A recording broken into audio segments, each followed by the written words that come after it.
I have to say that I am very proud of our wilderness tradition in this country because wilderness originated as an American ideal. As the Europeans started to settle the United States, the, quote, wilderness was disappearing. It was being cleared for fields and forage, and railroads were being built, and forests were being logged. One of the first things that happened as this American landscape was changing was some real visionaries started to see that there were some places worthy of preservation. And one of the very first places that came to their attention was Yellowstone National Park, where it had all its geothermal wonders and wildlife wonders. And so George Catlin, who was an early American artist, stepped forward to really voice the importance of preserving it and started to voice the importance of the idea of a national park system.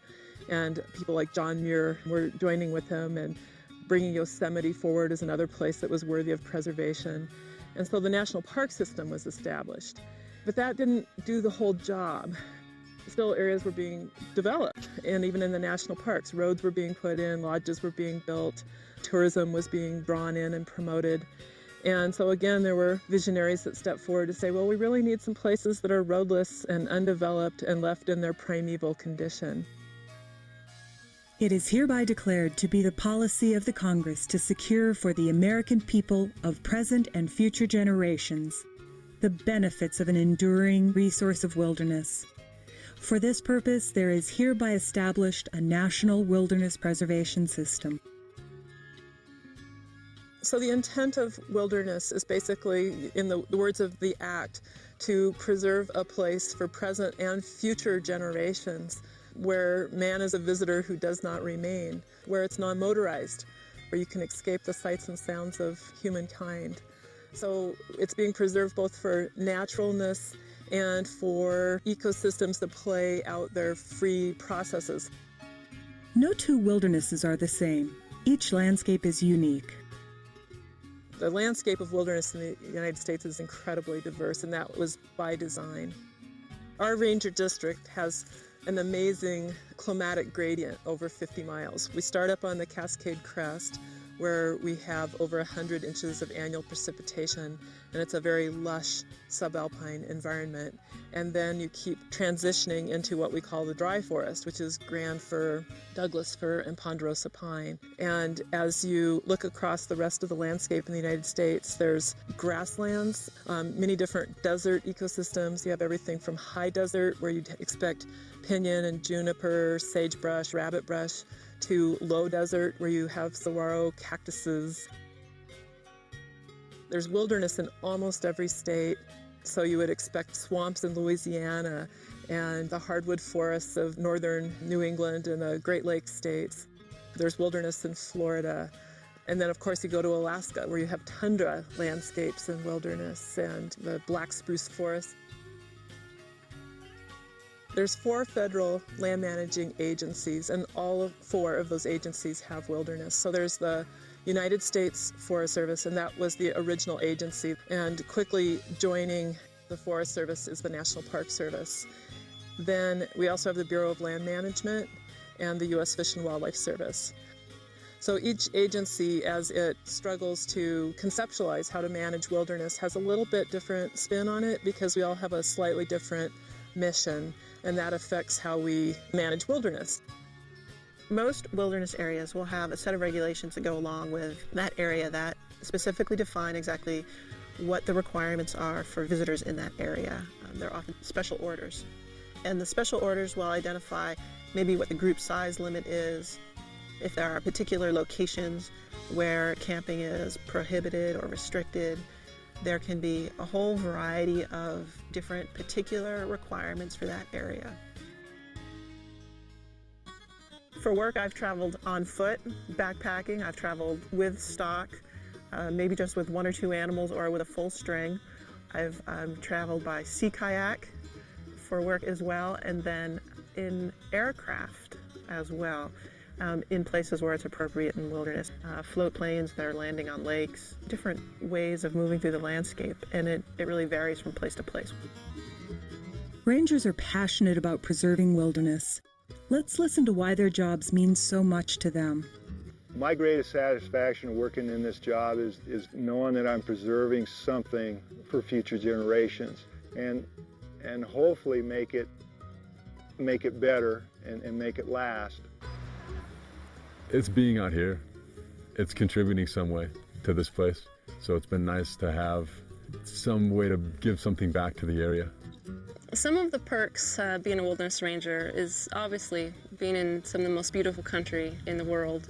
I enjoy these high alpine lakes and mountains, and then obviously this time of year in the fall, the berries come up and we get to enjoy that. And I just enjoy being by myself a lot too. It gives me time to think about things, and every trip that I come out, I feel a little bit fresher about life.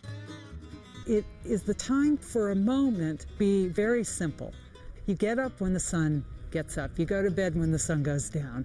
And getting back into that rhythm that ties directly to the land and the rhythms of the day.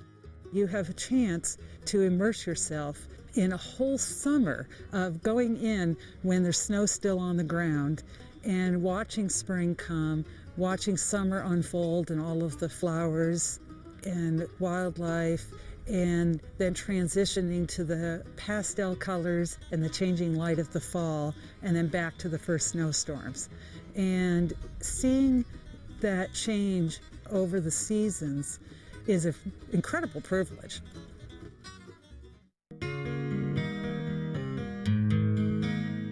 Like forest rangers of the past, a wilderness ranger of today is a jack of all trades.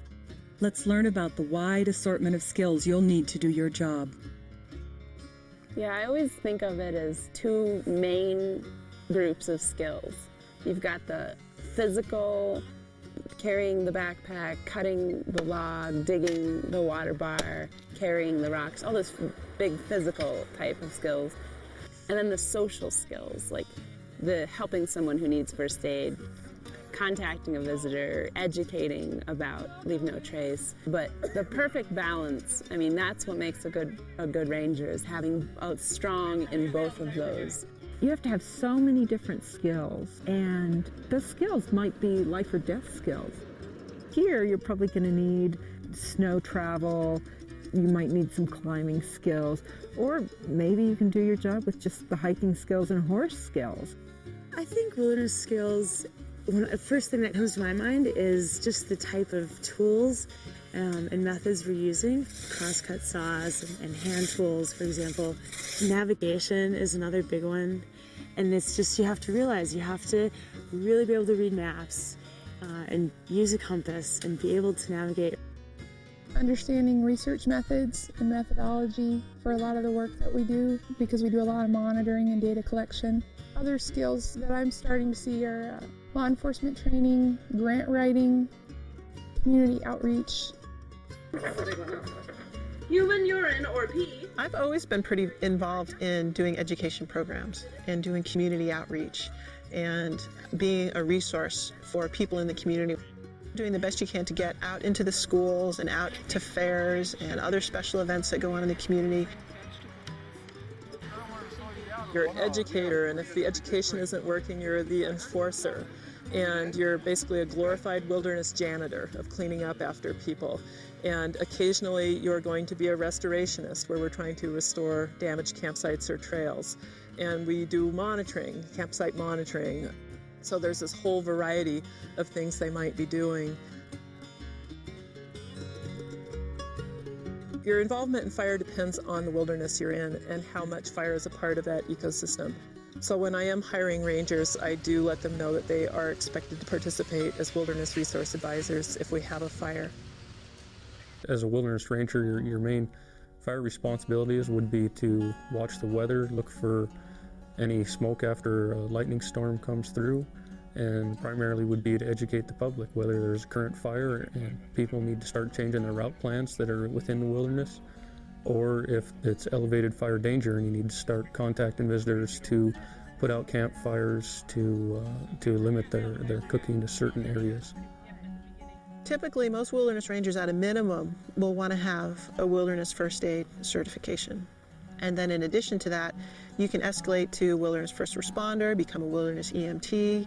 There are even trained medics that work as wilderness rangers in some locations. How do you decide what gets done when there's so much to do? Here's some advice. When I think back about first becoming a wilderness ranger, the hardest part of it to me was not carrying the weight, it was not being alone, it was not being dirty or remote. It was how to decide how much time do I spend doing trail work, how much time do I spend contacting visitors, how do I make those choices? You do the best you can. Come back and talk to your supervisor about it. Usually the day that you have planned never goes how you had it planned. You end up running into downed trees or a law enforcement situation or a lost horse. There's always something that kind of derails where you thought you were headed, and you end up spending more hours in your day to accomplish what you thought you were going to get done, just because there's a lot of additions that are added throughout the day. Rangers have worked with stock since the inception of the Forest Service. Some still get the chance today. Well, the horses they're a great part of my job. I grew up with horses, and really they are my crew. The reason for having these guys is that they help you pack a lot of weight that you couldn't carry yourself. So using a minimum tool concept, we don't take them out every time we go. We only take them out when we need them. And I do find that on busier sections of trail, when I have the stock, I will walk in front of them a lot so that I can have a one-to-one contact with people on the ground so that you're not talking down to your visitors as you pass. If I'm walking up the trail with a backpack and I see a stock train coming my way, I would step to the downhill side, get off the trail far enough where you're not going to pose a threat to the horse, where it's not going to see you as an odd animal with a big back, and it's not going to get spooked. And move slowly, don't be loud. The llamas are great because they can go anywhere. They can go on narrow gauge trails, they can go over rocky slopes, they can go off trail, and they just don't create the same impact. They don't have the same weight, they don't have the same food requirements as the regular stock. And I do a lot of education when I'm on the trail, both to people on foot and stock users or pack strings about the llamas. Probably one of the biggest challenges that we have is safely using stock properly and being able to take care of them. You can get hurt awful easily. You can cause a lot of damage very quickly. I've worked with a lot of animals and have had a lot of teachers, and I still consider myself a novice. And so that's probably one of the bigger challenges is working with the animals, but it's pretty fun too. As a wilderness ranger, a key part of your job will be to meet visitors. Well, we get all kinds of people, and it depends on what areas we're hiking in. We get a lot of day use on some of our trails that have a destination, say within 6 miles. Then we get backpacking use, the typical backpackers of varying skill levels. We have several off-trail routes, a lot of climbing in our wilderness, both rock and alpine. We do get stock use. We get a hunting crowd during hunting season. We have a lot of alpine lakes in certain areas. It's amazing where those folks will go for the opportunity to catch some trout. Rafting and kayaking, river sports in general, technology is just changing, and a lot more people are out on the water, and there's a lot more opportunities for ordinary people to get out and float the river, like we see all these families with kids out here. If it's 1 or 2 people day hiking, if they don't want to talk to you, say how you doing, have a nice day, and move on. If you see people with overnight packs, it's worth finding out where they're heading, making sure they understand the rules and regulations that may apply, and then making sure they've at least heard or understand some portion of the principles of leave no trace. A wilderness ranger can't be a hermit, and they need to know how to tactfully enter into a conversation, have the skills or the ability to talk with the kind of user that they're visiting with, be able to talk to a backpacker from that frame of mind, be able to talk to a stock user, be able to talk to a commercial outfitter, be able to talk to a floater and talk to them on their level. You have to develop this confidence and feel comfortable going up and approaching people. First, you've got to, put people at ease and just be friendly and nice and say hello and introduce yourself and try to establish some kind of a rapport with people. Well, I usually say to them as well, is there anything that I can help you with? Is there any information that I can give you? Open it up and let them ask you questions. You are the expert, so don't disappoint them. And if you don't know something, for gosh sake, don't try and BS your way out of it. Tell the truth. That'll be appreciated more than anything. One of the most important jobs rangers do is educating the public. So much of our population being in cities, they don't know and appreciate wilderness or even wildlands. So we have a big education job ahead of us. So a lot of the visitors that you get coming into wilderness, some of them don't know what a national forest is. Many of them don't know what capital W wilderness is. You have to assume the role of a subtle educator, an interpreter, to try to imbue in visitors a sense of what wilderness is and what's important about it, and also how to behave in order to protect and maintain that wilderness character. And I have found people really like to see wilderness rangers, and they're usually excited to see a wilderness ranger, and they want to do things correctly when they're out in our wildernesses, whether it's how to camp, how to go to the bathroom, how to hike on trails, how to find a campsite. And so I find that trying to engage with people and teach them has worked really well.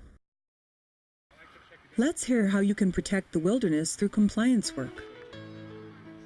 My role is, it's educational and it's enforcement. So those are kind of the two things that I do. I'm enforcing the Wilderness Act, so making sure that that the act, is upheld, and then also any local regulations.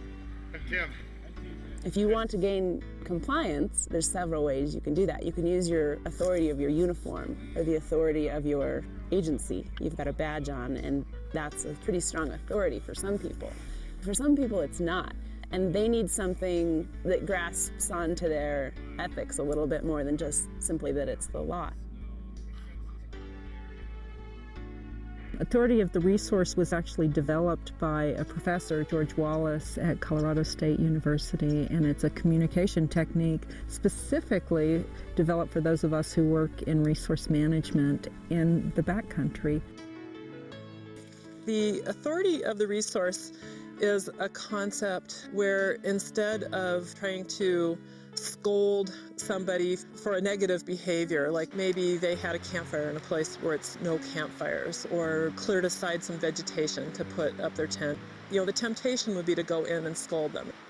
What's a more positive way to handle it is to literally try to orient the person so you're standing side by side and looking at the problem together. So you're no longer confronting them face to face. You're now switching the orientation to the issue instead of the personality.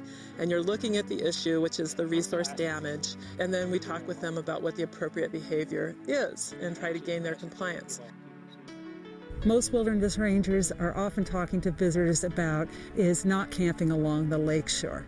Well, you can tell people that you can't camp within 200 feet of the lakeshore, and it's just because it's a regulation and that's the way it is.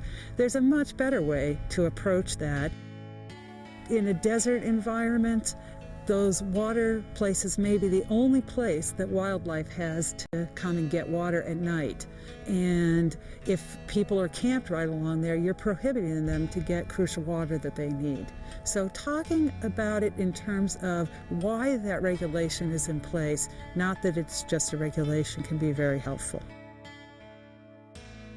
Wearing the uniform is important, and wearing it well is important because it gives you you're backed up by 100 years of history. And if you're wearing your uniform poorly or not wearing the uniform, I think it makes us all look a little less professional, and people are less likely to listen. While working in the backcountry, it's important to stay in contact with your unit. There are a number of ways rangers keep in touch. When the rangers sign out for their trips, we have a calendar. It's actually our sign-in, sign-out calendar where the rangers schedule their exact itinerary for the trip. And then day by day they call in, they have a daily check-in. So at any point, if someone came up missing, we would check to see where they last checked in from, and that would be our point where we would go begin a search. On this district, because of the concern for employee safety, we're making it mandatory that people that are going into places where radio transmission is non-existent, or it would be a day to get out, that they'll be carrying the satellite radios so that there really is 24-hour communication. And we've done a lot over the years to try to improve our communications, but we still have some significant dead zones. Our forest actually has a policy where you need to notify someone, whether it's your supervisor or a dispatcher, as you enter the dead zone, and notify that person as you exit the dead zone. Most of your visitor contacts will be friendly and pleasant, but not all. Rangers may come in contact with potentially dangerous people. Let's listen to how you can protect yourself. Probably our biggest hazards in wilderness are more related to people than the natural setting. You don't really ever want to put yourself in a compromising position when you're talking to people. As you approach them on the trail, you want to keep a little bit of distance, respect their space, always observe before you approach any situation, and just make sure that, you can move out safely and quickly if you need to. Most contacts are going to be extraordinarily friendly, but you always want to put yourself in the best possible position. You guys noticed that? Well, I always tell them I'm not traveling alone. I always say my partner is up at the lake or behind me, or I'm meeting the trail crew tonight. I went up to a lake, and I was planning on camping at that lake, and there was a couple of guys camped there, and they just gave me the heebie-jeebies. And so I just moved on and, hiked about 3 miles further and left them behind, and I was fine. You can come across poaching situations. You can come across folks that decide they just want to live in the backcountry and are setting up camp and building a cabin. And then even you get every now and then, the freak scenario where there's somebody who's running from the law, and there's, a pretty aggressive or violent person. And usually that's something you're going to pick up on real quickly. And if you ever do find yourself in a situation like that, that's a definite back out of, go away, record whatever information I have, descriptive information, and then that's time to get on the radio or go back to the station and get your law enforcement officer.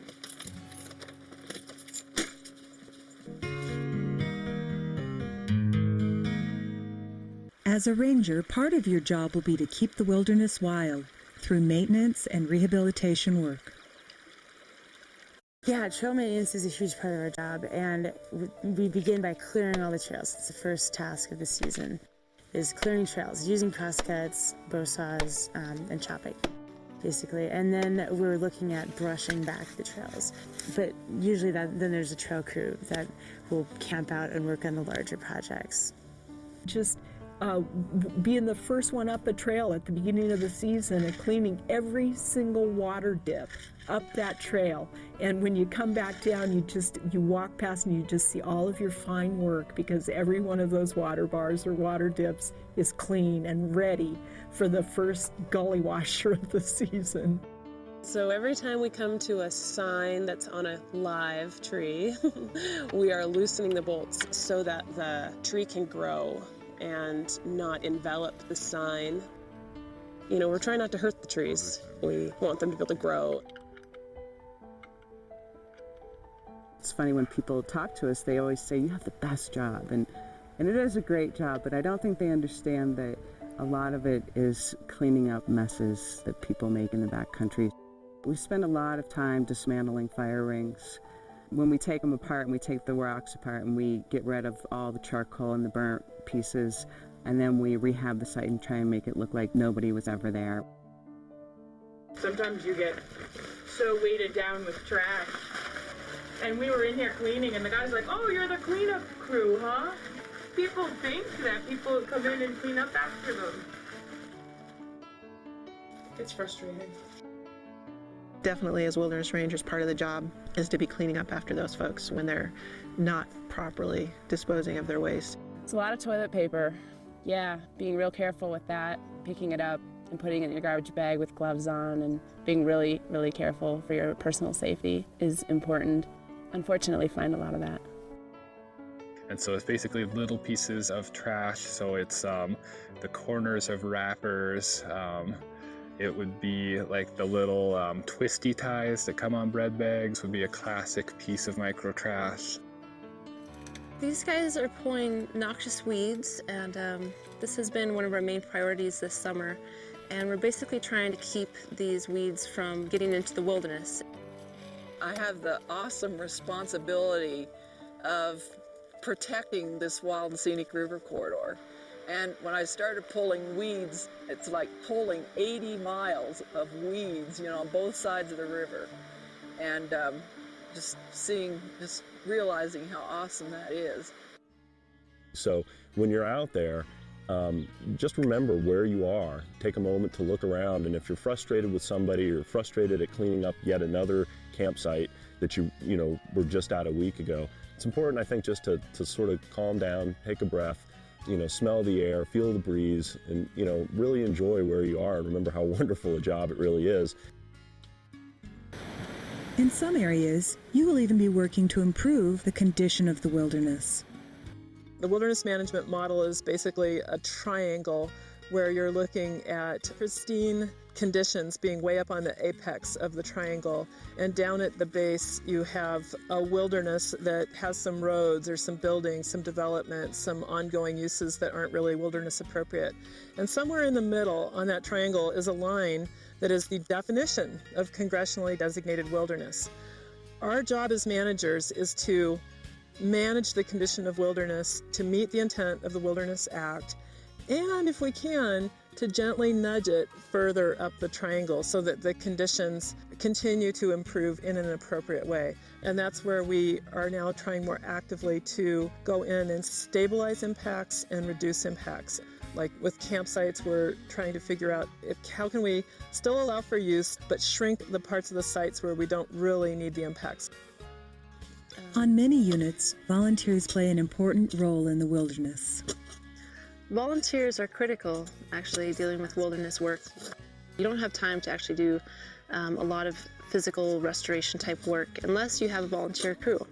So with the volunteer crew, we're able to go out for about a week at a time and really hammer away at the sites and places that need restoration or cleanup or maintenance. We can really do a really good job. And also, as far as leading a crew of volunteers, it's a lot about teamwork. They want to do something important and really do something for the better good of the wilderness. That's what they came here for. They really, really enjoy that experience. As a ranger, you'll play an important role in monitoring the wilderness. One of the really key responsibilities of the wilderness rangers is they're the eyes and ears on the ground for keeping an eye and assessing changes to the resource. Our main focus is to inventory human impact, basically, which would be campsite inventories, taking pictures of the campsites, GPSing them, really recording them as best we can, and then that information will be stored and compared 5 or 10 years down the line. A lot of times I have my wilderness rangers will do an element of trail work, so they'll also do trail inventories. And we'll GPS those trails, but we'll also do handwritten notes on specific sections of trail that may need work. But then there's also some wilderness areas that have more extensive inventory programs. There are places where they are monitoring wildlife, they can be monitoring weeds, monitoring air quality, water quality, lots of other aspects of the whole bigger inventory monitoring program. I carry a little notebook, and also I mark down my visitor contacts. We take information such as how many people were in their party, were they on horses, were they hiking for the day, do they have a dog, comments about signs that are loose or stock ties that need work or campsites that need to be closed. Visitor comments, somebody may complain or compliment us or the backcountry. I try to write those down. So they're carrying a fair amount of paperwork out there. And then the key is coming back in the office and making sure that gets inputted in all the right places.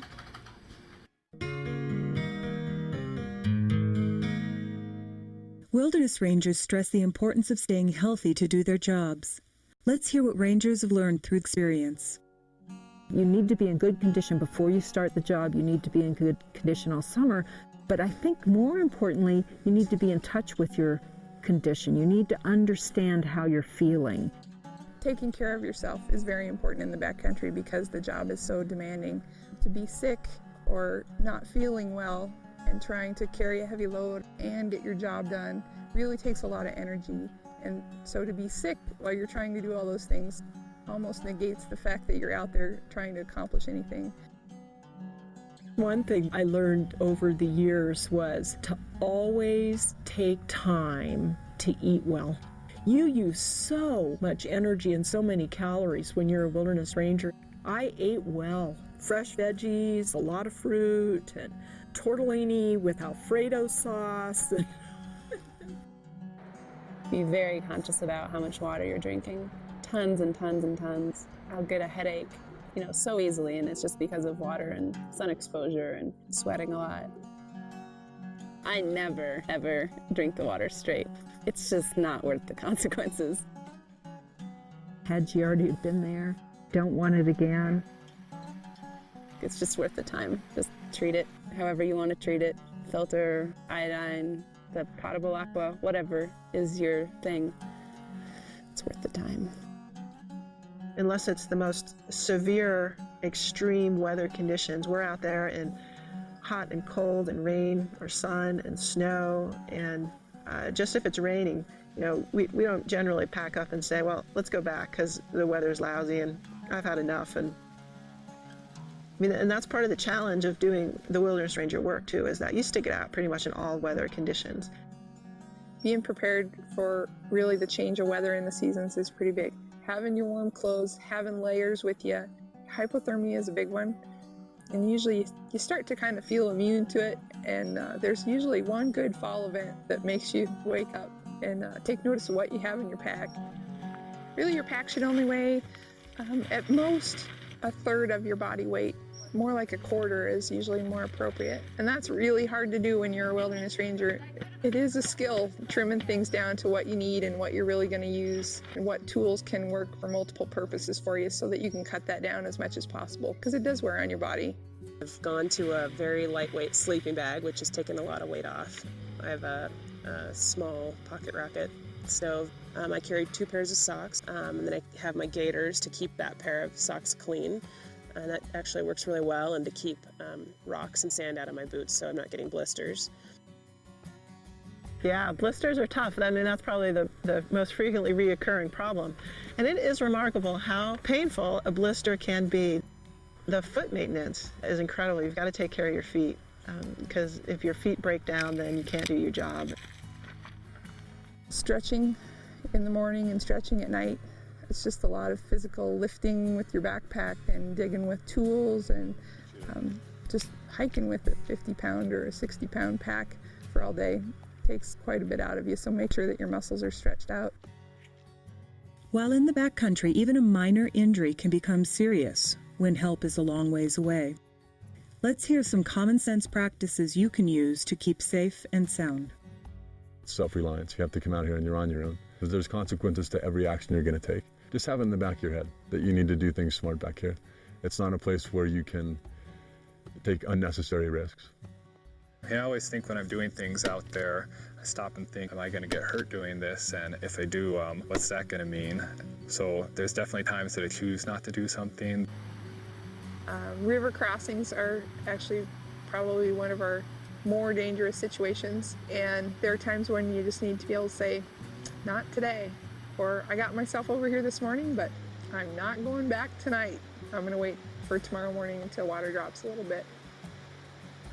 The times when I almost got into trouble were times when I was thinking about something else.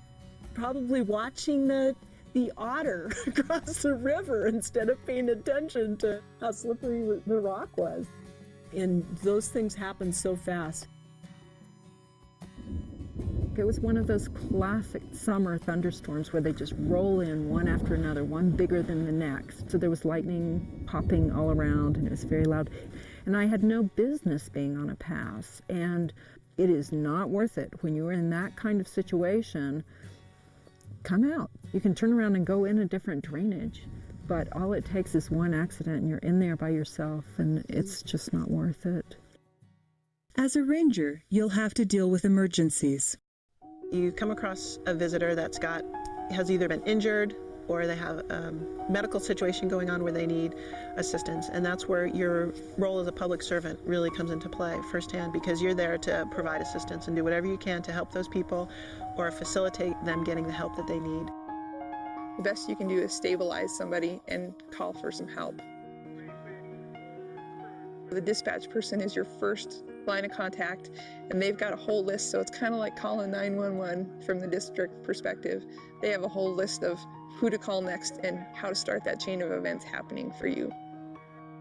This year we've probably been involved with about 4 different search and rescues. It's not uncommon that we're actually somewhere near the injured party and can move in that direction, either to help with first aid, to help figure out where a helicopter is going to land, or just to stabilize the whole situation. In this program, you heard about topics such as how our Wilderness Act came to be, the diverse skills you'll need to do your job,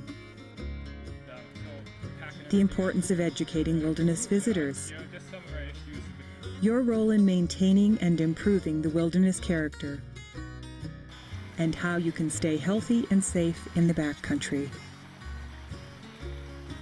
I get a lot of comments on, oh, here comes the woman with the best job in America. And I've had that more than once. And it's a great job. It's hard work and it's challenging, but it is just so rewarding.